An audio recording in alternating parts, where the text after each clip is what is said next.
Halo teman-teman, bagaimana kabar kalian semuanya? Sehat? Terima kasih telah bertemu lagi dengan saya, Artis Koperasi. Terima kasih yang telah mensupport dan juga mendukung channel saya. Semoga kalian semuanya dimudahkan rezekinya dan dilancarkan segala urusan bisnis bidang koperasi hariannya. Jadi di sini teman-teman, saya sedikit ingin memberikan saran dan juga memberikan masukan kepada teman-teman dimanapun berada tentang cara menagih hutang yang baik dan juga sopan. Mudah-mudahan jitu dan juga tembus. Yang pertama, rekan-rekan bisa usahakan yang pertama bicarakan secara baik-baik terlebih dahulu berdua dengan si konsumen tersebut.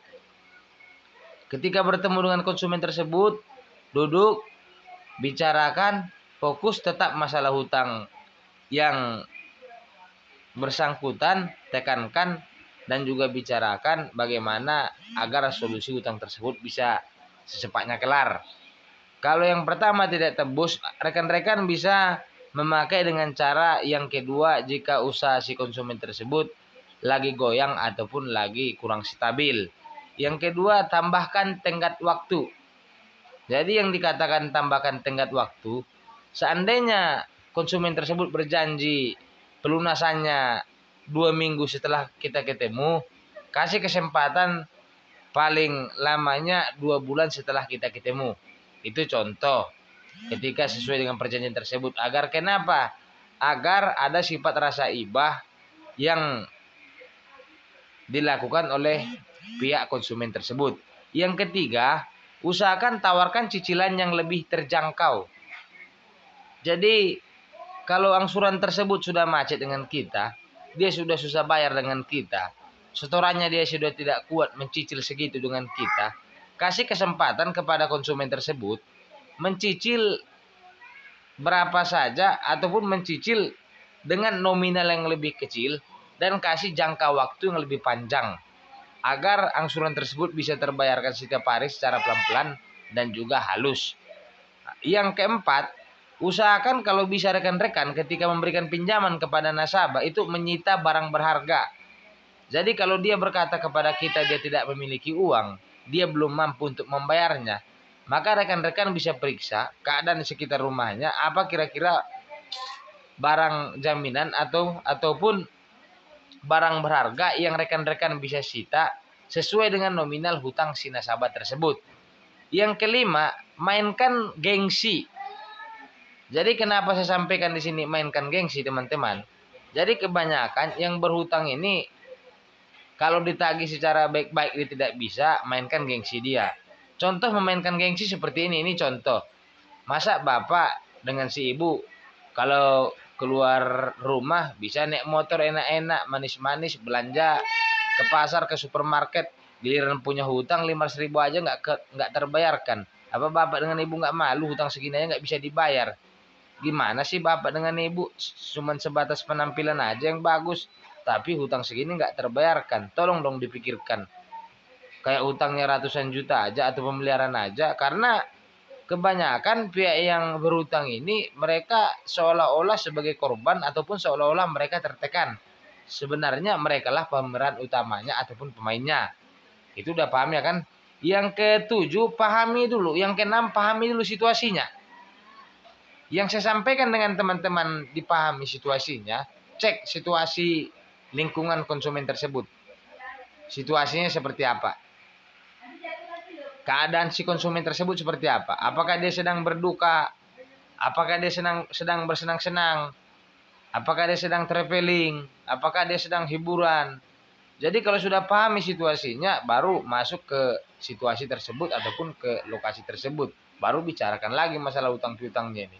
Ya, kalau dia sedang berduka, iya Pak, Bu, mudah-mudahan ya saya bela sungkawa atas semua kejadian ini. Ya, karena kenapa dibilang seperti itu? Kita ambil dulu hatinya, biar terjadi dia pamrih. Oh, ini orang baik banget sih nagih utang sama gua. Kok dia kayak gitu sih sama gua? Nah, yang ketujuh, katakan sangat membutuhkannya. Jadi, teman-teman, dimanapun berada, pihak koperasi ataupun pihak penagih hutang, ketika menagih kepada orang yang susah dibayar ataupun orang yang susah membayar hutang, katakan bahwasanya kamu sedang membutuhkannya karena uang tersebut itu uang perusahaan. Saya setiap hari ditekan gara-gara bapak ataupun ibu. Jangan seolah-olah bapak saya tekan, jadi seolah-olah bapak menyalahkan saya. Saya ini pak sebenarnya korban dari bapak.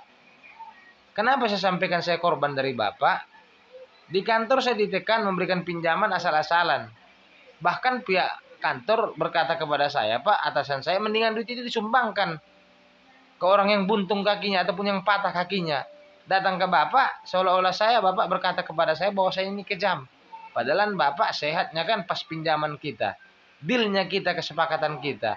Jangan seolah-olah nanti ketika seperti ini saya sudah ditekan daripada saya dipotong gaji, saya nggak bisa pak. Saya lebih butuh daripada bapak. Saya tidak mau menyumbangkan gaji saya buat membayarkan hutang bapak. Nah, itu dikatakan. Yang ke-8, ajak pergi bersama. Jadi kenapa diajak si konsumen tersebut? Ajak pergi bersama. Maksudnya ajak dulu si konsumen tersebut pergi ke warung kopi. Di mana di situ ada tempat kopi di dekat rumahnya, jangan di rumahnya dibicarakan, baru bicarakan di warung kopi tersebut masalah hutang piutang. Anda minta situ kita sebagai penagih minta rokok, minta kopi. Pesan di situ Indomiemu, contoh. Pas giliran pembayaran silakan dibayar, Pak. Nah, kenapa saya yang membayarkan? Kan Bapak punya sangkutan dengan saya. Seperti itulah saya, Pak. Kalau Bapak ketahui, kayak mana Bapak perasaannya saya suruh membayarkan ke situ? Orang ini bakalan nagih ke Bapak. Kayak mana perasaan Bapak dengan saya? Itulah yang dibilang memainkan emosi si nasabah tersebut agar dia berpikir.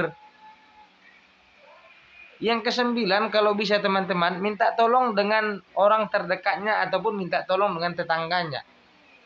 Yang perlu teman-teman katakan ataupun teman-teman sampaikan kepada tetangganya, izin Pak Bu, tolong sampaikan kepada yang punya rumah karena dia sudah beberapa hari saya kesini tidak ketemu. Sampaikan saja ada yang mencari dia namanya A. Bilangin sama dia kami dari pihak perusahaan A itu ada jumlahnya hampir 5 ataupun 10 orang. Nah, disuruh sampaikan ya kasih aja nanti buat si ibu ataupun si bapak tersebut uang rokok lah gitu contoh yang kita titipkan pesan. Nah, ketika sampai si konsumen tersebut akan malu, akan gengsi. Karena dia gengsi disampaikan seperti itu.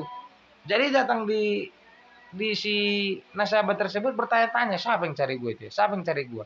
Wah, malu nih, ketahuan orang, ketahuan tetangga. Gimana nih, gimana ya? Jadi dia bisa berpikir. Ternyata mentalnya dia sudah kita goyangkan. Psikolog dia kita goyangkan dulu. Biar kenapa? Biar dia berpikir. Nah, ini jurus yang terakhir. Kalau sudah semua jurus tersebut tidak mampu, hubungi pihak keluarganya. Contoh, dia seorang istri tidak tahu suaminya, hubungi suaminya. Contoh, dia seorang suami tidak tahu istrinya, hubungi istrinya. Hubungi situ orang tuanya, orang terdekatnya. Biar kenapa? Itu yang dibilang rasa malu, biar berpikir. Nah, mudah-mudahan tip yang saya berikan kepada teman-teman semua tadi bermanfaat. Jadi di sini juga saya harapkan buat teman-teman teruslah disupport video YouTube saya ini. Didukung terus channel saya ini. Share sebanyak-banyaknya agar saya semangat menciptakan video-video yang lebih baik lagi mudah-mudahan. Terima kasih. Assalamualaikum.